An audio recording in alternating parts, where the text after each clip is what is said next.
네, CTS 뉴스 오늘의 주요 뉴스입니다. 제7회 전국 동시지방선거 투표가 종료되고 개표가 진행되고 있습니다.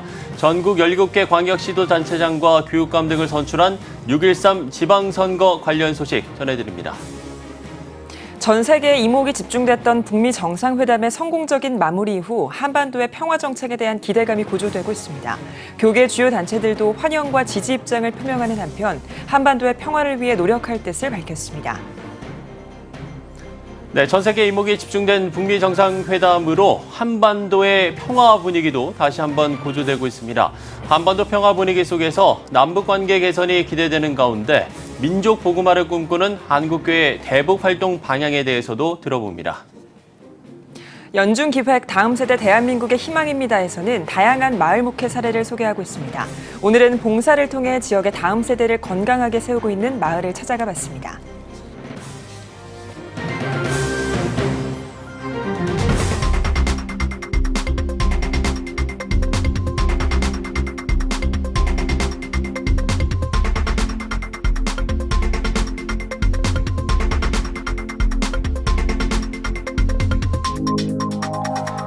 시청자 여러분 안녕하십니까? 6월 13일 수요일 CTS 뉴스입니다.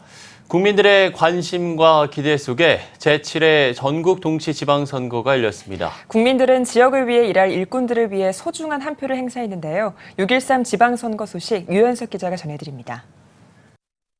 제7회 전국 동시지방선거 투표가 13일 오전 6시부터 저녁 6시까지 전국 14,134개 투표소에서 일제히 진행됐습니다. 앞서 지난 8일과 9일 이틀간 진행된 사전투표는 최종 투표율이 20.14%로 중앙선거관리위원회의 공식 집계에 따르면 19대 대선 이후 가장 높은 투표율을 기록했습니다. 이는 지난 제6회 전국 동시지방선거의 투표율 11.49%보다 8.65%포인트 증가한 수치. 지방선거와 동시에 실시하는 국회의원 재보궐선거의 사전투표율은 21.07%로 나타났습니다. 제7회 전국 동시지방선거 최종 투표율은 60%를 넘어섰습니다. 국민들이 이번 선거에 거는 기대가 컸음이 확인되는 수치입니다. 전국 투표소 현장 곳곳에서는 뜨거운 투표 열기를 확인할 수 있었습니다. 유권자들은 투표가 시작된 오전 6시 전부터 길게 줄을 선 채 순서를 기다리는가 하면 투표를 마치고 가족, 지인들과 함께 투표소 앞에서 인증샷을 찍기도 했습니다. 한국교회 유권자들도 이번 지방선거를 향해 지난 대선 이후 열린 전국적인 선거에서 뜨거운 관심을 보여줬습니다. 좀 더 아이들이 좀 더 살기 좋은 나라가 됐으면 좋겠다는 마음으로 투표했어요. 특히 교육감, 시도지사, 구청장, 시장, 군수, 비례대표 구시 군의원, 비례대표 시도의원, 지역구 구시 군의원, 지역구 시도의원 등이 누가 될 것인지 기대 속의 정책을 평가하고 신중하게 한 표를 행사했습니다. 북미 회담도 하고 했으니까 우리나라가 새로운 시대를 맞이하는 것 같아서 좋은 마음으로 좋은 나라가 되도록 그런 마음으로 투표했습니다. 제 입장에서는 바른 나라를 좀 정의로운 나라를 만드는 쪽에 가장 기대를 하고 있습니다. 이번 선거에서는 특히 가족 단위의 유권자들이 많았습니다.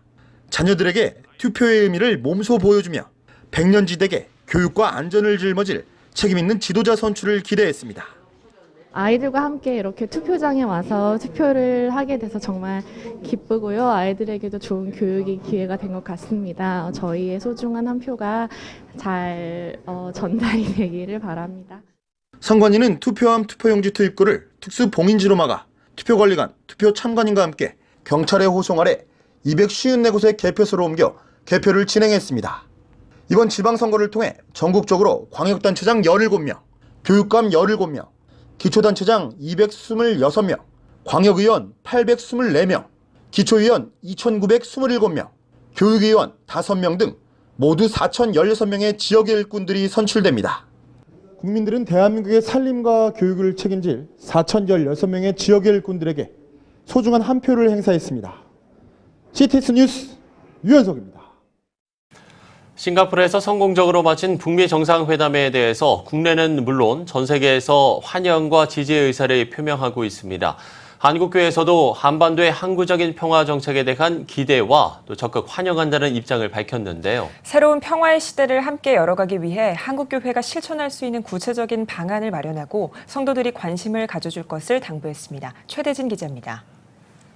북한과 미국이 6.12 북미 정상회담에서 새로운 관계 수립을 비롯해 한반도의 평화 구축, 완전한 비핵화를 위한 노력, 전쟁 포로와 실종자들의 즉각 소환 등 총 4가지 내용에 합의했습니다. 성공적으로 마친 양국의 정상회담에 대해 전 세계에서 환영과 지지 의사를 표명하고 있는 가운데 한국교회에서도 환영과 적극 지지한다는 입장을 밝혔습니다. 한국교회 연합기관들은 한반도가 하나님께서 주신 참된 평화의 나라로 도약하기 위해서 끊임없이 기도하겠다며 한국교회 전체가 참여하는 대북 지원 사업을 추진하겠다는 입장을 밝혔습니다. 참으로 70년 만에 북한과 미국이 손잡았다는 것만 해도 참 고무적인 일이고요. 첫술에 배부를 수 없겠지만 크게 지금 정리했던 4가지 합의 내용대로 잘 이행되어서 한국의 평화만 아니라 세계 평화에도 큰 발자취가 되기를 기도하겠습니다. 그래서 여기서부터 이제 첫걸음이니까 너무 우리가 조급하게 생각하지 말고 인내심을 가지고 또 하나님께서 반드시 기도해온 우리의 소원을 주님이 들으시고 이 민족에게 평화의 길을 열어주실 걸 믿고 기다리면서 함께 갈 수 있으면 좋겠습니다. 한국교회 주요 교단에서도 적극 환영한다는 입장을 밝혔습니다. 특히 대북 지원을 위한 구체적인 방안을 마련해 추진하는 한편 항구적인 평화 정착을 위한 한국교회 성도들의 적극적인 관심과 기도를 당부했습니다. 이거 도저히 실현이 안 될 것 같은 생각도 들고 옛날에 몇 번 시도도 있었으니까 그럼에도 불구하고 이 일이 이렇게 이루어진 게 너무나 감동적이고 좀 감격스러웠습니다. 박수만 보낼 일이 아니고 우리도 구체적인 일을 준비하겠다는 생각이 들고 그러나 완전한 비핵화인 CBID에 대한 언급과 포괄적이고 추상적인 합의에 대해서는 다소 아쉽다는 입장을 밝히기도 했습니다. 성공적인 합의를 이끌어낸 6.12 북미 정상회담, 한반도의 항구적인 평화를 이뤄가기 위한 한국교회 성도들의 관심과 기도가 요청되고 있습니다. CTS 뉴스 최대진입니다. 네, 이처럼 북미 정상회담으로 한반도의 평화 분위기가 더욱 고조될 것이라는 전망이 이어지고 있습니다. 한반도 평화 분위기 속에서 대북 활동 방향을 고민하고 있는 한국교회 목소리를 들어봤습니다. 장현수 기자입니다. 역사상 최초로 이뤄진 북미 정상 간의 만남. 북미 정상회담을 통해 한반도의 평화가 이룩할지 전 세계 이목이 집중되는 가운데 복음 통일을 위한 대북 활동 방향 설정을 고민하고 있는 한국교회. 목회자들은 민간교류 차원의 대북 활동을 우선적으로 활성화해야 한다고 입을 모읍니다. 수단법인 평화와 통일을 위한 연대 박종화 이사장은 한국교회가 북한이 절실히 필요로 하는 부분을 파악해야 할 때라며 타가소, 보건소 설립 등 민간 지원, 복지 지향 선교로 북한 민생을 돕는 게 복음 통일의 발판이 될 것이라고 전했습니다.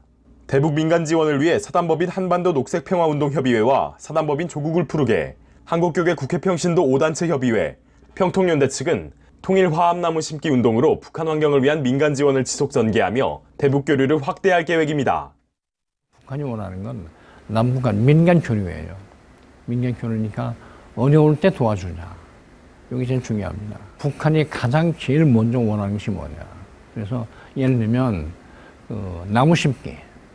이건 뭐 우리 남한교회가 적극적으로 하기로 했고 북한이 제일 먼저 요구하는 거예요. 한국기독교교회협의회 측은 한국교회가 교회적 차원의 대북 활동 실현 방안과 북한교회의 미래 구상을 함께 고민해야 한다고 전했습니다. 또 북한의 관변 기독교인 조직인 조선그리스도교연맹을 남북교회 소통의 창구로 삼아 대북 복음 사역을 확장해야 한다고 강조했습니다. 교회협은 현재 냉전의식 해소와 민족 복음화를 위한 광복절 남북교회 공동기도회와 한반도 에큐메니칼 포럼의 평행 개최를 조그련 측에 제안한 상태입니다. 조선그리스도교연맹에게 8.15의 평양을 방문해서 우리가 봉수교회에서 함께 기도하자고 하는 것을 제안을 했고, 만약에 이것이 성사가 된다고 한다면 매년 남과 북이 서울과 평양을 오고 가면서 교류를 확대하는 가운데 한반도 평화 다지기를 위한 그런 기도운동의 전개가 진행되리라고 생각을 합니다. 한편 북 핵폐기가 완료되기 전까지는 한국교회가 대북 활동에 조심스럽게 접근할 필요가 있다는 의견도 있습니다. 북한이 무기를 내려놓고 완전한 신뢰의 대상이 됐을 때 비로소 대북 활동과 대북 선교도 더 큰 효과를 얻을 수 있을 거란 주장입니다. 물론 저기 핵폐기가 완전히 됐다 그러면 대북 선교는 문제가 될 일이 없지만은 핵폐기가 완전히 되지 않는 때는 대북 선교가 문이 열리기가 좀 어렵죠. 북미 정상회담으로 다시 한번 고조된 한반도 평화 분위기 속에서 민족 복음화를 위한 한국교회의 대북 활동 방향 모색이 계속될 전망입니다. CTS 뉴스 장현수입니다. 네, 이번에는 연중기획 다음 세대 대한민국의 희망입니다. 시간입니다. 저희 CTS 뉴스는 지역사회의 필요를 채워주고 주민들과 소통하는 마을 목회의 다양한 사례를 통해서 다음 세대를 세워가는 방안을 모색하고 있는데요. 일상에서의 배움을 통해 아이들을 지역의 건강한 리더로 양성하는 마을 학교가 있습니다. 바로 서울 용산구 한남동 이야기인데요. 다양한 봉사활동에 참여해 아이들이 장학금 혜택을 받을 수 있을 뿐만 아니라 봉사상을 수상하는 좋은 결과를 얻고 있습니다. 김인혜 기자가 취재했습니다.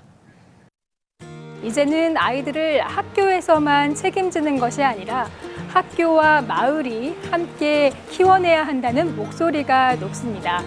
이런 가운데 서울 한남동에서는 봉사를 통한 마을 교육으로 그 효과를 톡톡히 보고 있는데요.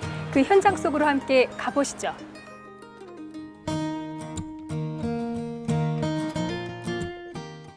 서울 용산구 한남동에 위치한 교회 식당. 이른 아침부터 맛깔스러운 반찬을 도시락에 담는 손길이 분주합니다. 불고기며 동그랑땡, 과일까지 여럿이 모여 바쁘게 움직이니 금세 먹음직스러운 도시락이 완성됩니다. 이 솜씨의 주인공들은 한남동의 봉사단체인 한꿈봉사단. 어린아이부터 대학생까지 지역 청소년들이 대부분입니다. 모르는 사람들이랑 같이 협동하면서 도시락도 만들고 어르신들한테 직접 배달해드리면서 약간 뿌듯함도 많이 느끼고 어르신들 되게 좋아해 주시거든요.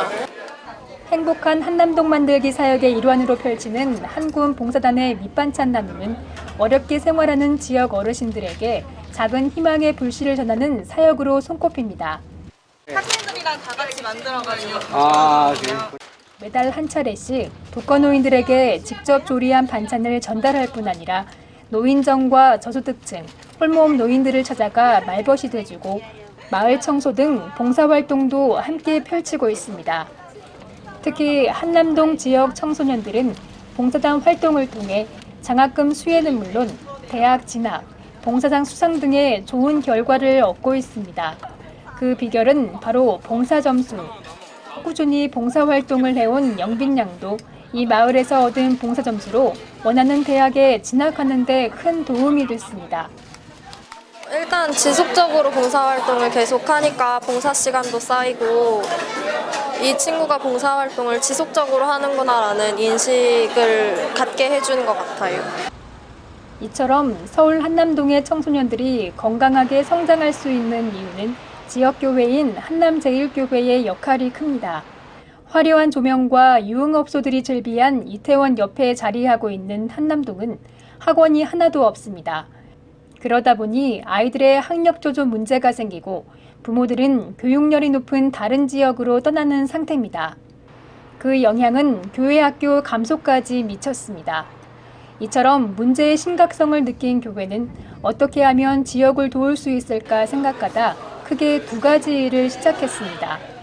하나는 학교가 해주지 못하는 일인 봉사점수 제공, 다른 하나는 부모가 해주지 못하는 체험이었습니다. 이거를 미래 교회의 대안으로 봐요. 항상 봉사하는 자세로 살아가고, 그래서 봉사 점수를 학생들에게 1년에 120점 이상 따도록 했거든요. 그 엄마 아빠들이 같이 이제 봉사활동에도 참여하고, 그 다음에 또 필요하면 아이들과 같이 여행도 다니면서 이런 일들을 이뤄가는 것이 앞으로 교회의 좀 미래가 되지 않을까. 이제는 교회를 통해 지역 청소년들이 스스로 의견을 내 계획하고 추진하는 역동적인 마을 학교가 자리매김하고 있습니다. 지역 어려운 이웃을 위한 물품 배달 서비스가 그것. 한꿈 봉사단의 한 학생의 기부로 시작된 활동은 지역 고등학교 2곳으로 확산됐습니다. 청소년들의 자발적인 봉사활동이 잘 이루어질 수 있도록 기획을 도와주고 지역단체와 연결해주는 것이 전부지만 교회의 작은 손길이 학생들에게는 큰 활력이 됩니다. 교회 분들이 도와주셔가지고 물품도 받고 그 다음에 또 교회 친구들이랑 먼저 연합을 해가지고 시작을 한 거여서 혼자 한 것보다는 좀 수월했던 것 같아요. 이런 환경에 계신 분들 에게 이렇게 기부를 할 수 있다는 걸 많이 알아줬으면 좋겠고 다른 학교들도 이렇게 적극적으로 행사를 해서 주최를 했으면 좋겠어요.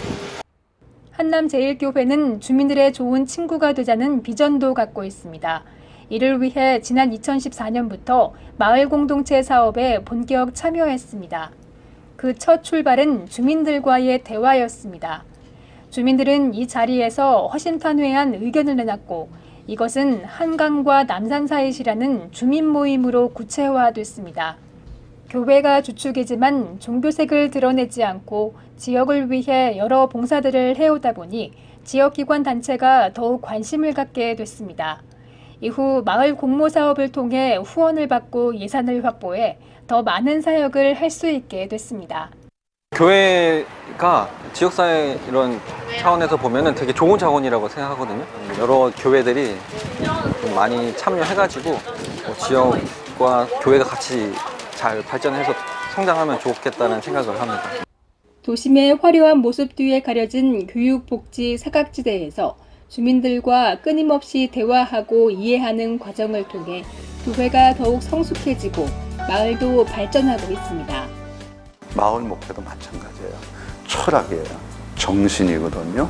그래서 마을에서 하는 일에 관심을 같이 갖고 같이 생각을 나누고 교회 공동체의 좋은 그 모델을 지역사회에다가 알려주기도 하고 마지막 정점이 뭐냐면 좋은 이웃이 되는 거예요. CTS 뉴스 김민혜입니다.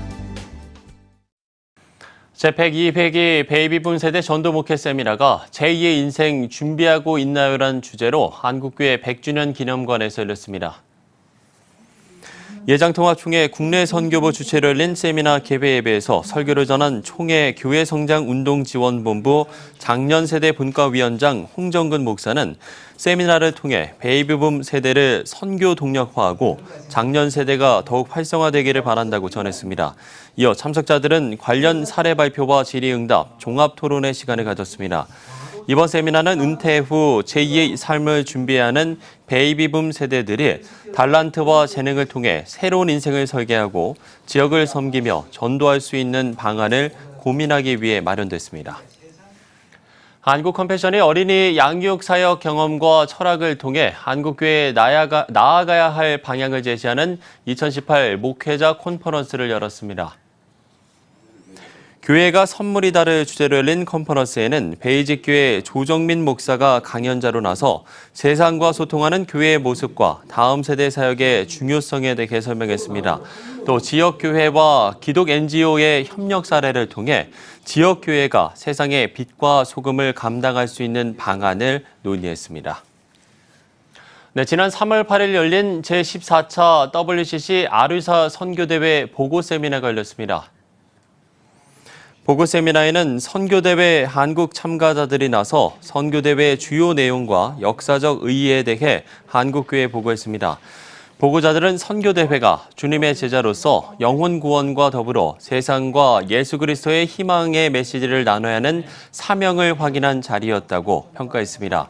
또한 선교대회가 세계 교회사에 있어 중요한 영향을 미치는 대회였다며 대회를 계기로 교회의 화합과 세상을 향한 사랑을 실천하게 되길 바란다는 바람을 전했습니다.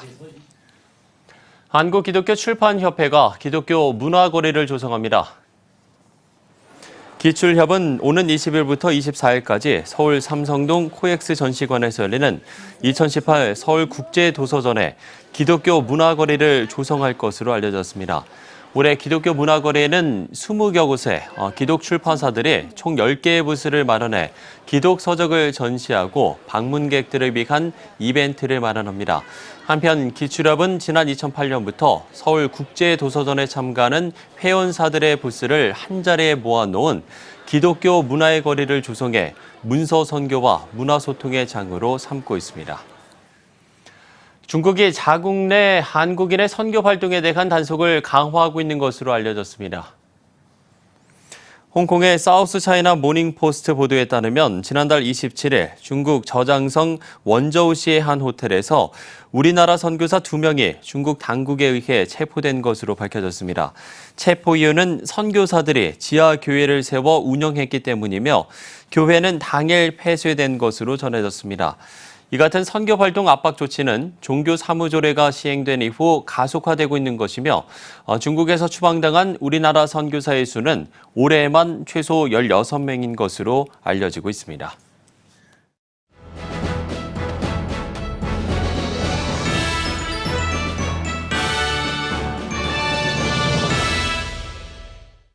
전국 각 지역별 네트워크 뉴스입니다.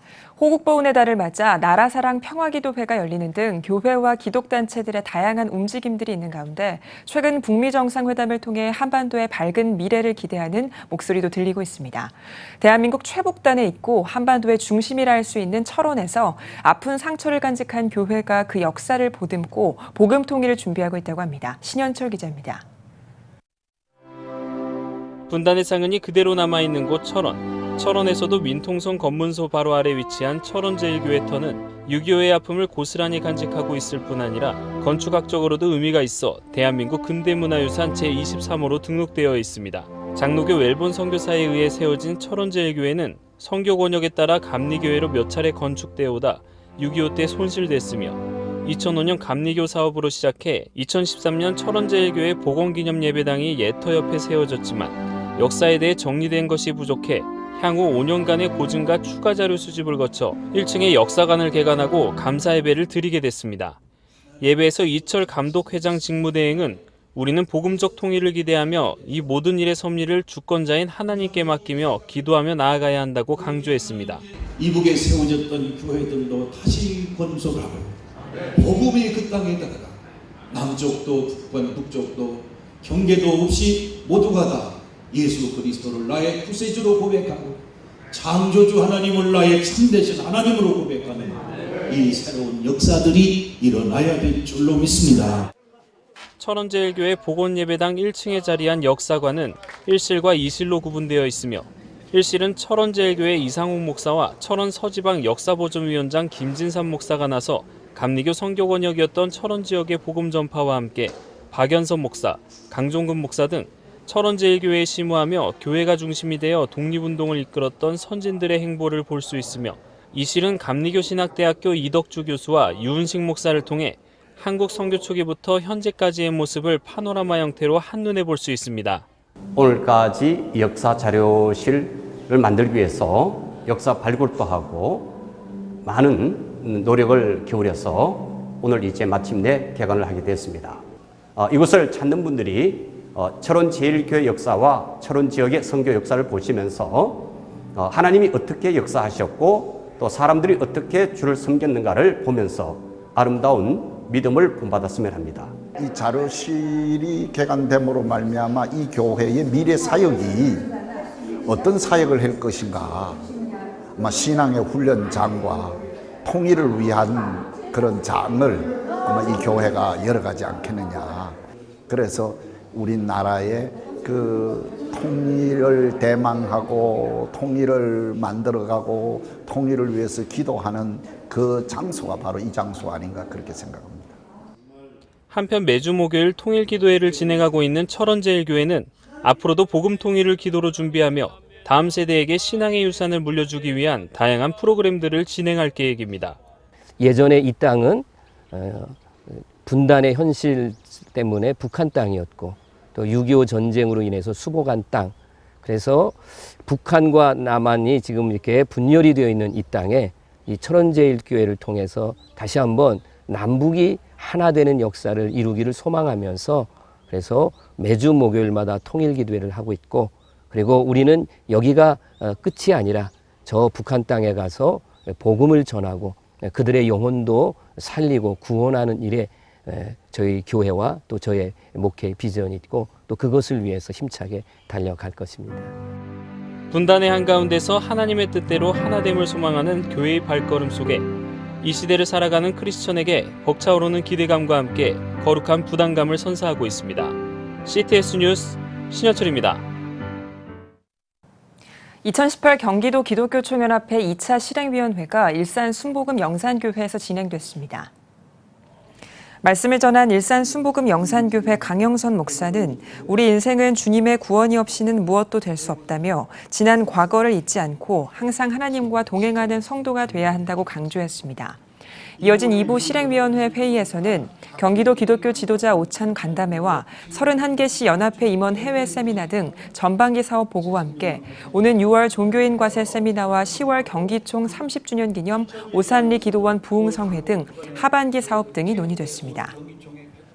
CTS 부흥협의회 2018 제3기 전회원 연수회가 안성 베데스다 기도원에서 열렸습니다. 연수회 첫 집회에서 말씀을 전한 부흥협의회 부총재 길성권 목사는 교회를 섬기며 성도들의 신앙을 회복시키는 것이 부흥사의 사명이라며 한국교회 부흥과 성장을 위해 성령의 기름 부음을 받으라고 전했습니다. 이틀 동안 진행된 세미나엔 부흥협의회 대표회장 박기태 목사, 선민교회 한기용 목사 등 9명의 강사가 나서 부흥사 내적 치유와 은사론, 부흥사 윤리 등 다양한 주제로 강의를 진행했습니다. 오천 남부교회가 북한 주민들을 위한 사랑의 쌀 기증 예배를 드렸습니다. 예배에서 말씀을 전한 포항 주찬양교회 이사랑 목사는 북한에 쌀을 보내는 것은 언젠가 그 열매를 거두게 될 의미 있는 사역이라며 오천 남부교회가 이 사역에 공감하고 지속적으로 함께해 주신 것에 감사드린다고 말했습니다. 오천 남부교회는 북한 주민들을 위한 쌀 보내기 사역에 써달라며 포항 주찬양교회 성도들이 마련한 쌀 500kg을 전달했습니다.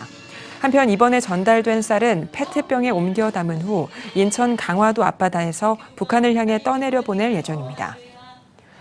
포항 좋은이웃교회가 교회 창립 20주년을 맞아 원로장로 명예권사 추대식과 6기 임직식을 가졌습니다. 일부 예배에서 말씀을 전한 포항 장성교회 박석진 목사는 영적 리더로 세워진 목회자를 도와 부름의 상을 위하여 달려가야 한다며 서로 협력해 주의 몸된 교회를 든든히 세워가는 직분자들이 되길 바란다고 전했습니다. 이어 원로장로 명예권사 추대식과 안수집사 권사 총 13명의 임직식이 진행됐습니다. 아울러 CTS 포항방송 여성합창단과 CTS 포항방송 플루트 트리오의 축하 음악회도 마련됐습니다. 권사님, 안수 집사님들을 13분을 세우게 되어서 이를 기점으로 해가지고 교회가 크게 부흥하리라고 믿습니다. 또 하나님을 기쁘시게 이웃을 행복하게 세상을 아름답게 만들어가는 직분자들이 되기를 바랍니다. 1998년 11월에 창립된 좋은이웃교회는 하나님과 함께 이웃과 함께라는 목회 이념으로 소외된 이웃과 노인복지를 위한 다양한 사역들을 해오고 있습니다. 다니엘 기도회와 꿈이 있는 미래 전남 지역 콘퍼런스가 목포 사랑의 교회에서 개최됐습니다. 300명이 넘는 목회자와 사모, 주일학교 사역자가 참석한 가운데 오륜교회 김은호 목사는 데이터가 신의 영역으로 추앙받는 시대 엘리야의 영성 회복이 필요하다며 목숨과 바꾼 기도는 마지막 시대 가운데 교회의 큰 능력이 될 것이라고 전했습니다. 아울러 다니엘 기도회는 매년 11월 1일부터 21일까지 3주 동안 전국 각 교회에서 인터넷 생중계로 이 땅의 영적 회복을 위해 기도하고 있습니다. 두란노 아버지학교 운동본부 순천 아버지학교가 지난 9일 감동 더하기 어노인팅과 함께하는 찬양 집회를 열었습니다. 어노인팅 찬양팀은 내게 부어주신 하나님의 은혜에 감사하는 성도들이 되자며 내가 매일 기쁘게 내게 강 같은 평화 등 찬양으로 은혜를 나눴습니다. 한편 순천 아버지학교는 매년 2차례 감동 더하기 행사를 진행하고 있습니다. 대한예수교 장로회 통합 측 여수노회 장로회가 특별 세미나를 열었습니다. 개회 예배에서 설교로 나선 여수 광림교회 배용주 목사는 교회 안에서 화평을 이루며 성령 충만함으로 복음을 전하는 삶을 사는 장로들이 되길 바란다고 전했습니다. 이어 장로회 신학대학교 박경수 교수의 한국교회를 위한 종교개혁의 유산, 광주대학교 이용교 교수의 장로들이 알아야 할 복지 상식 등의 강의가 진행됐습니다. 기독교대한 성결교회 충청지역 장로협의회 제20회 장로수련회가 세월을 아끼라라는 주제로 개최됐습니다. 대회장 성병석 장로의 인사로 시작된 개회 예배에서 서산 성결교회 김영배 목사는 하나님과 더욱 친밀해져서 복의 근원과 축복의 통로가 되는 삶을 살길 바란다고 전했습니다. 아울러 충청지역 장로 부부가 참석한 수련회에서는 백석대학교 민경배 교수의 특강과 지방별 장기자랑 등이 진행됐습니다. 원주시 기독교연합회가 원주시 교계 지도자들을 초청해 2018년 부활절 새벽 연합예배 평가회를 가졌습니다. 1부 예배에 이은 2부 평가회에선 원주시 기독교연합회 회장 곽도희 목사는 원주시 기독교연합회 회원교회가 예수 부활을 기념해 드리는 예배는 원주시 복음화를 앞당기는 기회가 될 것이라고 말했습니다. 평가회에서는 부활절 연합예배 규모와 연합 방안 등이 논의됐으며 제1회 원주시 성시화를 위한 십자가기도 대행진에 대한 평가회도 진행됐습니다. 제7회 리틀램 어린이 합창단 찬양예배가 은석교회에서 열렸습니다. 이날 연주회에서 은석교회 김종석 목사는 하나님을 경외하며 찬양할 때 하늘의 천군 천사와 함께 넘쳐흐르는 하나님의 은혜를 경험하는 시간이 되길 바란다고 전했습니다. 50명의 합창단원은 하늘나라 어린이, 주는 나의 피난처 등 11곡의 찬양을 연주했습니다. 하나님께서 기뻐하시는 어린이로 자라가자란 비전을 품고 2009년에 창단된 리틀램 어린이 합창단은 1:1 멘토링 프로그램을 통해 다양한 영성 훈련을 진행하고 있습니다.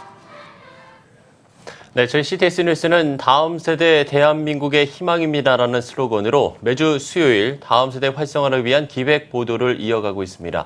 오늘은 마을 목회 패러다임을 통해서 다음 세대의 부흥에 힘쓰는 교회에 대해서 이야기 나눠보고자 하는데요. 특별히 앞서 뉴스에서 보도해드린 것처럼 다음 세대 부흥을 위해 힘쓰고 있는 한남제일교회 오창우 목사님 그리고 장로회 신학대학교 김도일 교수님과 함께 마을 목회 적용과 활성 방안에 대한 이야기 나눠보겠습니다.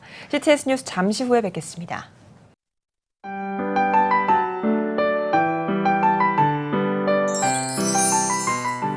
오늘날 다음 세대 선교 현장은 해외 어느 선교지보다도 복음화율이 낮은 복음의 불모지입니다. 한국교회 청소년이 급격히 감소하는 상황에서 교회 학교는 물론 다음 세대를 향한 선교적 접근이 너무나 어렵습니다.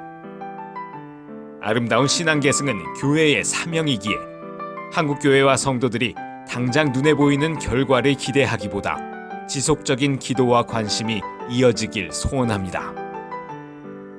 한국교회의 미래는 다음 세대 신앙 계승에 달려 있습니다.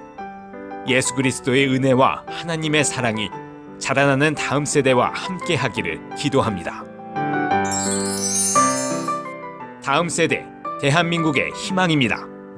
이 캠페인은 대한예수교 장로회 통합총회와 함께합니다.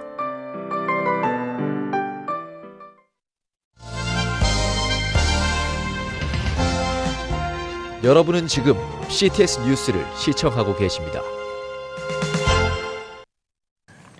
네, 마을 목회를 통해 한국교회와 다음 세대의 부흥을 모색하는 그 세 번째 시간입니다.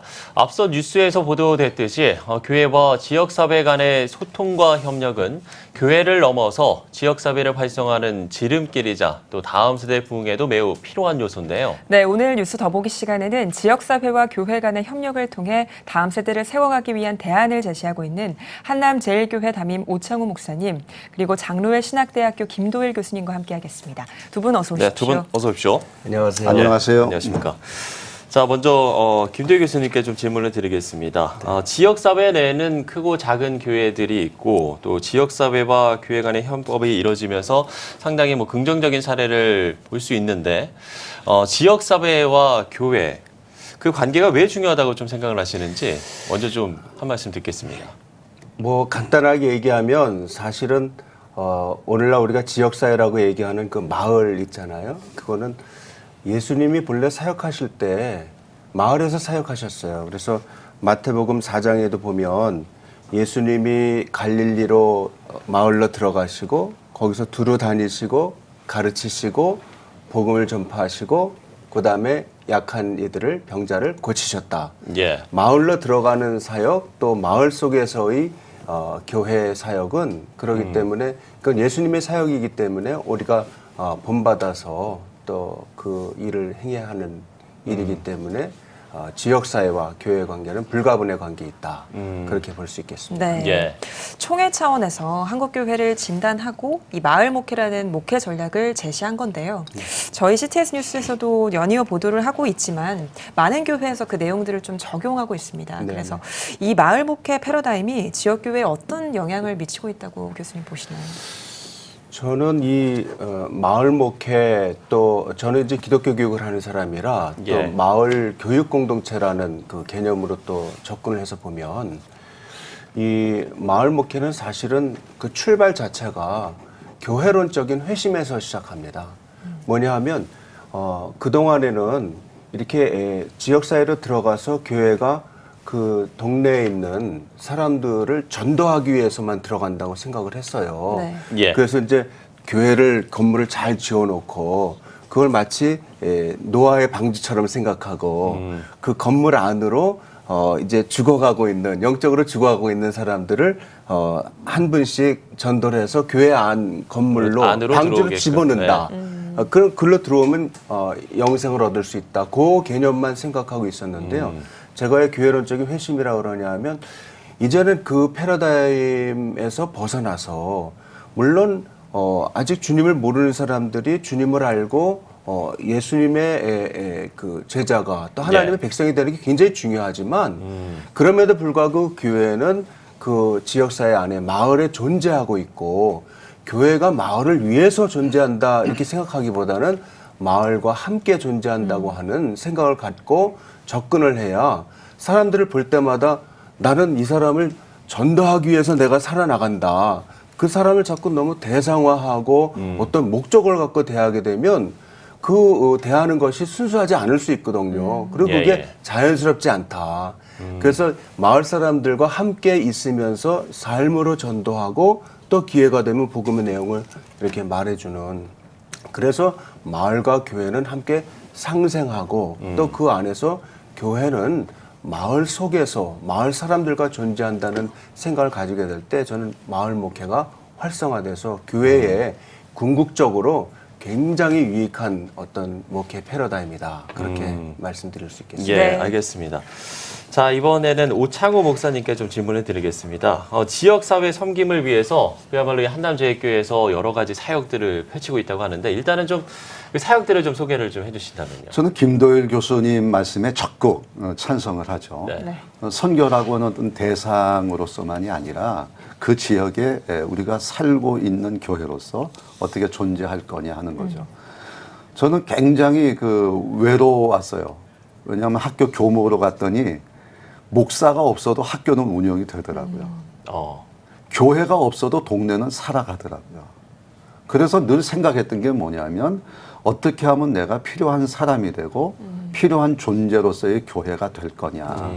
그것이 우리 교회가 이제 사역을 하게 된 거죠. 예. 그래서 지금은 외롭지는 않아요. 그래서 저희 교회가 하고 있는 거는 아주 지역적인 현안 문제들을 주로 하고 있는데 예. 제가 늘 그런 얘기를 하죠. 교회가 하고 싶은 일을 하지 말고 지역에 원하는 일을 하자고. 직접적인 일 하는 것이 요양원 한 80여 명의 어르신들을 모시고 있고요. 예. 또 어린이집 한 60여 명의 어린이들이 공부하고 자라고 있고요. 네, 방과후 교실. 그래서 우리는 다문화 애들이 참 지역에 많아서 그 아이들이 참 많은데 한 20여 명. 그다음에 다문화 쉼터가 있어요. 네. 그래서 주간 중에 한 150여 명이 방문을 해서 이제 상담도 하고 위로도 받고 또 생활품 지원도 이렇게 해주고 이제 그런 일들을 하죠. 간접적인 것은 굉장히 난 중요하다고 생각하는데 교회 시설을 개방하는 거예요. 지역이 교회에다가 원하는 게 돈은 아니잖아요. 예. 그래서 교회 시설을 개방하는데 한 번은 우리 교인 엄마하고 동네 엄마가 같이 찾아왔어요. 목사님, 우리 아이들이 동네에 학원이 하나도 없는데 여기서 미술을 공부하면 안 될까요? 그 미술 선생님 모시고 이제 공부를 시작을 했는데 벌써 10년이 됐어요. 마을 아이들 전부가 다 오는 것 같아요. 네. 어느덧 우리 손주들도 2명이 거기서 같이 미술 공부를 하는데 그렇게 시설 개방을 통해서 요즘 하고 있는 마을 공동체 복지 그 모임들을 우리가 많이 개방을 해가지고 그 모임들이 많이 하고 있어요. 어제도 공동육아 하고 있고 아버지 합창단 하고 있고 기타 교실 하고 있고 마을 계획단 모임도 하고 있고 아마 앞으로는 마을 회의도 많이 모이지 않을까 그렇게 생각을 하고 있습니다. 정말 한남제일교회에서 지역에서 필요로 하는 여러 사역들을 해나가고 있는데요. 특별히 다음 세대를 양육하기 위해서 대안학교 사역을 하고 있다고 들었어요. 어떤 사역인가요? 저는 교회 학교가 학생들의 학업이나 또 진로에 도움이 되지 않는다고 얘기하는 것에 아주 반기를 들었죠. 네. 그래서 교회 학교가 학생들에게 정말 필요한 교회 학교가 되려고 하면 어떻게 해야 되느냐. 그래서 이제 생각했던 것이 이제 대한교회 학교를 이제 생각했던 거죠. 예. 지금 우리 아이들이 굉장히 막 신이 나고 있어요. 공부도 되게 열심히 하고 교회 와서 공부하면 안 되냐고. 아니, 당연히 공부해야 된다고 이제 그렇게 얘기를 해서 요즘 학생들이 교회 와서 이제 공부도 하고. 예. 그래서 올해 들어서 한 중고등부 아이들이 한 30명이 되는데 그 중에 9명이 장학금을 받고 그다음에 2명이 서울시장 봉사상을 받고 한 학생은 서울시 교육감 봉사상을 받았어요. 이미 뭐 작년에는 한 학생이 대학을 진학하는데 이 봉사라고 하는 걸 통해서 학교에 또 좋은 학교에 입학도 하고 이제 그런 일들이 있다 보니까 학생들이 아주 교회 오는 것을 굉장히 좋아하고 이제 기뻐하고 그렇죠.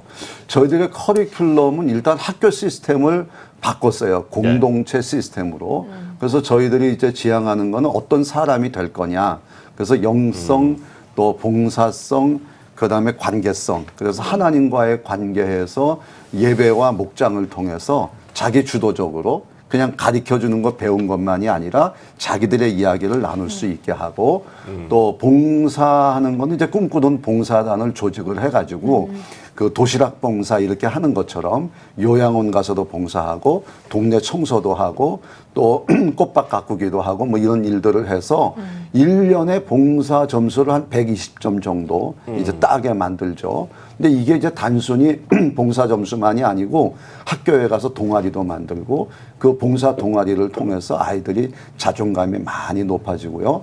그다음에 이제 관계성이라고 하는 거는 AI 시대 또 4차 혁명 시대에 정말 필요한 사람이 누구냐 했더니 협력하는 인간이라 그래서 이것을 어떻게 하면 여행만큼 좋은 그 협력을 키워주는 게 없으니까 그래서 저희들이 여행 프로그램을 하죠. 여태까지는 이제 비전 트립을 하면 교회가 학생들에게 요구를 했는데 이제 올해는 학생들이 스스로 자기들의 비전 트립을 이제 만들어서 이 세 가지를 다 함께 하는 그런 일들을 하고 그렇게 있습니다. 예, 그야말로 뭐 다음 세대의 부흥을 위해서 상당히 많은 사역들을 하고 있는데 이번에 다시 한번 좀 교수님께 좀 여쭐게요. 마을 목회라는 이런 새로운 목회 전략이 그야말로 뭐 지역 교회와 또 다음 세대는 물론이고 이 지역을 향한 선한 영향력을 미치리라 기대가 되고 있는 상황인데 마을 목회 이제 앞으로의 좀 지향점이 있다고 한다면 좀 다시 한번 좀 강조를 해주신다면 어떤 거를 좀 이야기를 해주시겠습니까? 저는 이제 우리 오창호 목사님 말씀을 들으면서 그 지금 질문과 연관시켜서 이제 생각해 볼 수 있는 게 교회는 그 지역을 떠나서는 그 사역이 있을 수 없다. 그러니까 물론 우리가 이제 땅 끝까지 나가서 전도를 하고 또 하나님의 일을 해야 되지만 그 일은 사실은 이 로컬에서 시작하는 거거든요. 그러니까 이 마을 목회를 생각하면서 우리가 꼭 기억을 해야 될 건 뭐냐 하면 그 아까 말씀처럼 교회가 원하는 걸 하지 않고 마을이 원하는 거를 한다고 하는 그 출발점 자체가 다른 거거든요. 그래서 저는 한남제일교회 할 때 어떻게 ing대하면 그 용산구 한남동에서 제일 잘 섬기기를 원하는 교회. 저는 그렇게 해석을 했거든요. 그러니까 마을 목회는 그런 거라고 생각을 해요. 어떻게 하면 그 마을 사람들이 가지고 있는 그 필요를 정확하게 파악해서 그들의 필요가 하나님께서 원하시는 그 상으로 그 정도까지 갈 수 있도록 교회가 그거를 부스트업을 시켜주는 이렇게 키워주는 그래서 그들이 그 교회를 통해서 사실 교회라는 거는요 건물이나 어떤 조직이나 정치 체계가 아니거든요. 교회는 제가 이렇게 여러 공부를 해보니까 결국은 교회를 뭐라고 정의할 수 있느냐? 교회는 예수 그리스도를 구주로 믿는 하나님의 백성, 그게 교회거든요. 근데 우리는 이제 백성들의 모임이 성립되는 그 건물을 교회라고 생각하는 경향이 많이 있어요. 그래서 이제 마을 목회 시작은 교회가 무엇이냐, 교회의 본질이 뭐냐에 대한 그 개념 정리에서부터 시작하게 되면 이것이 이제 혼란이 없다는 거죠. 그래서 이제 제가 마을 목회를 생각하신 여러 목회자들과 또 우리 신도들께 말씀드리고 싶은 건 뭐냐 하면 내가 하나님 나라의 백성으로서 그게 바로 교회거든요. 이 세상에서 어떻게 살아나갈지에 대한 궁리를 하게 되면 그것이 바로 마을 목회의 시작이 된다. 그래서 이것을 하나의 프로그램으로 생각하는 것은 곤란하다. 마치 무슨 어떤 전도 프로그램이나 요새 교회가 어려우니까 마을 목회가 하나의 그냥 그 프로그램 중에 하나가 돼서 요걸 교회를 또 조금 새롭게 변화시키는 하나의 어떤 계기로 삼아 보겠다. 물론 그것은 결과론적으로는 이루어지는 일입니다. 그러나 이것은 더 본질적인 문제이고 예수님께서 이 세상에 계실 때 또 예수님께서 이제 승천하시고 나서 성령님을 보내셔서 우리 예수 믿는 사람으로서 이 세상에서 하나님의 나라를 이뤄나가고 하나님의 나라를 확장시켜 나가는 일에 우리를 사용하시는 것, 그게 바로 교회의 본질적인 역할이고 교회의 존재 이유가 되는 것이거든요. 그걸 생각하게 되면 마을 목회가 이제 한 걸음 한 걸음 나아갈 수 있다 하는 생각을 합니다. 지향점도 아주 잘 짚어주신 것 같습니다. 네, 다시 오 목사님께 돌아왔어요. 목사님 이미 소개해 주신 것처럼 여러 사역들 해나가고 계시는데 마을 목회 현장에서 목사님께서 혹시 바라시는 점 있다면 어떤 것들이 있을까요? 네. 현장의 목소리를 직접 듣고 싶습니다. 마을 목회는 단순히 마을 목회만의 문제는 아니고 또 다음 세대 역시 다음 세대만의 문제가 아니라 사실 교회의 미래 교회의 문제라고 이렇게 생각을 하거든요. 그렇다고 한다면 지금과 같은 그 교회의 그 부정적인 이미지로 만들어지는 교회는 달라져야 된다고 이렇게 생각을 해요. 그래서 지금 현재 기윤실에서 얘기하고 있는 기독교의 사회적 신뢰도 추락이라든지 또 지금은 굉장히 많은 다문화 다종교 시대로 지금 가고 있거든요. 저희 동네는 특별히 이태원은 이제 그렇고요. 그리고 지금 마을 공동체 법이라고 하는 것이 제정되고 나면 마을 공동체가 굉장히 커져요. 그리고 마을 공동체가 이제는 정부의 재정적인 지원을 받게 되거든요. 근데 지금처럼 교회가 경제적인 지원 정도 가지고는 이 마을과의 관계를 가질 수가 없어요.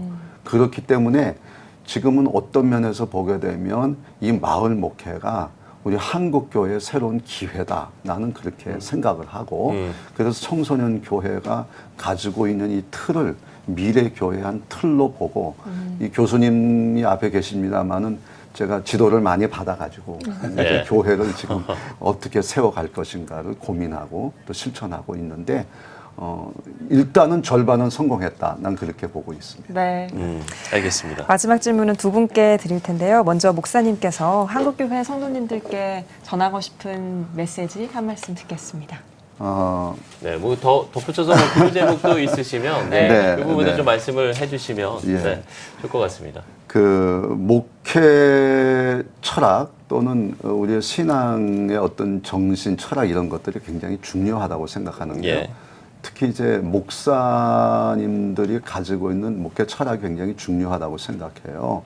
여태까지는 성장 관점에서 숫자를 굉장히 중요시했다고 한다면 이제는 한 사람 한 사람이 귀한 시대가 됐으니까 어떤 사람으로 자존감 있게 살아갈 것이냐에 목회의 방향도 세우고 또 교인들 스스로도 그것을 귀하게 여기고 그렇게 하면 길이 있지 않을까 그런 생각을 해보죠. 특히 이제 지금은 복지 시대라고 하는 의미는 그 주민들의 삶의 질 향상과 행복을 추구하는 거니까 교회도 거기에 발맞춘다면 분명히 길이 있다고 보여집니다. 교수님도 한국교회와 성도들에게 한 말씀 해주신다면. 저는 이제는 우리 목사님의 말씀에 이제 덧붙여서 더불어 건강하게 살아나가는 어떤 그 목회 또는 교육 생태계를 만들어 나가는 것이 중요하다. 예. 그렇게 생각합니다. 사람이 배울 때 어떤 선생님이 가르쳐 주시는 그 가르침의 내용만 가지고 배우지 않거든요. 그러니까 보통 우리가 얘기할 때 학습 그러잖아요.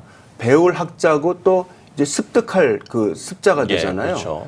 그 지식의 내용이 굉장히 중요한데 지식의 내용만 가지고서 아, 오늘 잘 배웠다 그러는 사람은 거의 없거든요. 대부분 지식의 내용과 더불어 선생님의 모습을 보면서 거기서 지식을 습득하게 되는 거거든요.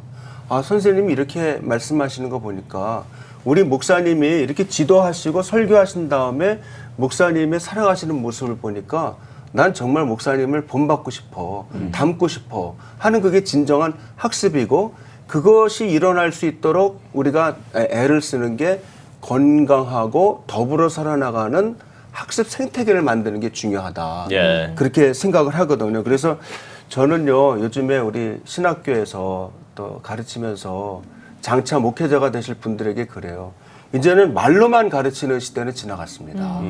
말로 하는 게 중요하지만 말보다 더 중요한 거는 땀으로 가르쳐야 됩니다. 그래서 몸으로 실천으로 말과 땀이 같이 가게 될 때 예. 진정한 변화가 감동으로 일어나게 된다 하는 것을 말씀드리고 싶습니다. 네. 뭐 교수님 개인적인 뭐 기도 제목도 좀 있을까요? 저는 이제 정말 질적인 어떤 성장, 또 내면적인 또 진정 하나님을 인격적으로 만나서 네. 하나님께 우리의 삶을 드리는 모이는 교회가 정말 건강하고요. 또 흩어지는 교회가 정말 활성화되는 그런 한국 교회가 되기를 위해서 간절히 기도하고 있습니다. 네. 예, 알겠습니다. 네, 오늘 뉴스 더보기 시간에는 장로회 신학대학교 김도일 교수님 그리고 한남제일교회 오창우 목사님과 함께 이야기 나눠봤습니다. 네, 두 분 오늘 귀한 말씀 고맙습니다. 고맙습니다. 감사합니다.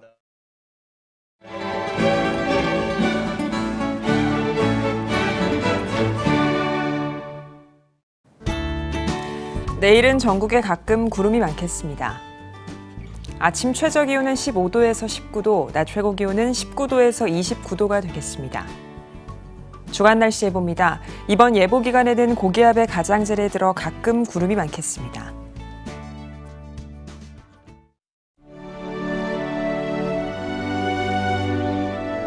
백만인 기도운동에 새롭게 참여하신 분들입니다.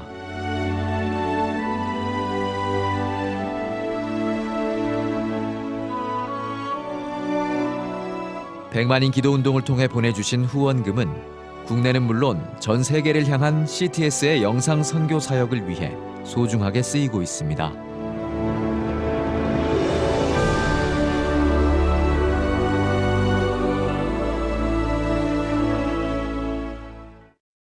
CTS 뉴스 오늘 순서는 여기까지입니다. 시청해주신 여러분 고맙습니다.